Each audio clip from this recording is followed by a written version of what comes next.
بہت پہلے کی بات ہے، ایک گھنا اور وسیع جنگل تھا جہاں ہر طرح کے جانور خوشی سے رہتے تھے۔ پرندے چہچاتے، ہرن دوڑتے، بندر درختوں پر جھولتے اور سب جانور اپنی زندگی گزارتے۔ لیکن پھر جنگل میں دو خوفناک شیر آ گئے۔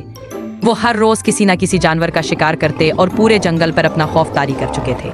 ایک دن جنگل کے تمام چھوٹے جانور جیسے کہ خرگوش، بندر، ہرن، طوطے اور گلہریاں اپنی جان بچانے کے لیے ایک بہت بڑے درخت پر چڑھ گئے۔ نیچے دونوں خونخوار شیر درخت کے گرد غصے سے گھوم رہے تھے، اپنی تیز دھاروں سے جانوروں کو ڈرانے کی کوشش کر رہے تھے۔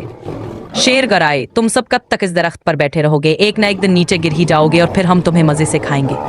جانور خوفزدہ تھے، ان کے پیر کانپ رہے تھے، کچھ تو نیچے گرنے کے قریب تھے مگر وہ سب اپنی جان بچانے کے لیے ایک دوسرے کو سنبھال رہے تھے۔ جب یہ خبر جنگل کے بہادر اور انصاف پسند ٹائیگر تک پہنچی تو اس نے فوراً اپنے پورے گروپ کو اکٹھا کیا۔ وہ سب طاقتور اور ذہین تھے اور وہ جنگل میں امن واپس لانا چاہتے تھے۔ ٹائیگر نے دھاڑ کر کہا، ہم اس جنگل کو شیروں کے خوف سے آزاد کرائیں گے۔ یہ سنتے ہی تمام ٹائیگرز درخت کی طرف بھاگے۔ جیسے ہی وہ وہاں پہنچے، خوفناک جنگ شروع ہو گئی۔ شیر اور ٹائیگرز کی زبردست لڑائی شروع ہو گئی۔ درخت پر بیٹھے جانور دم سادے دیکھ رہے تھے۔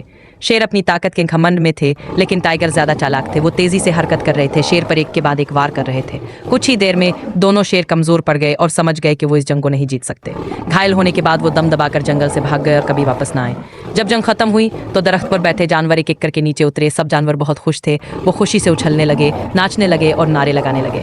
تمام جانوروں نے مل کر فیصلہ کیا کہ وہ ٹائیگر کو اپنا سردار مانیں گے کیونکہ اس نے نہ صرف ان کی جان بچائی بلکہ جنگل کو دوبارہ آزاد کروا دیا تھا۔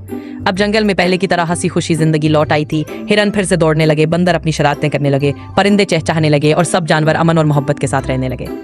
یہ کہانی ہمیں سکھاتی ہے کہ اصل لیڈر وہ ہوتا ہے جو دوسروں کی حفاظت کرے، ظلم کے خلاف کھڑا ہو اور انصاف کے لیے لڑے۔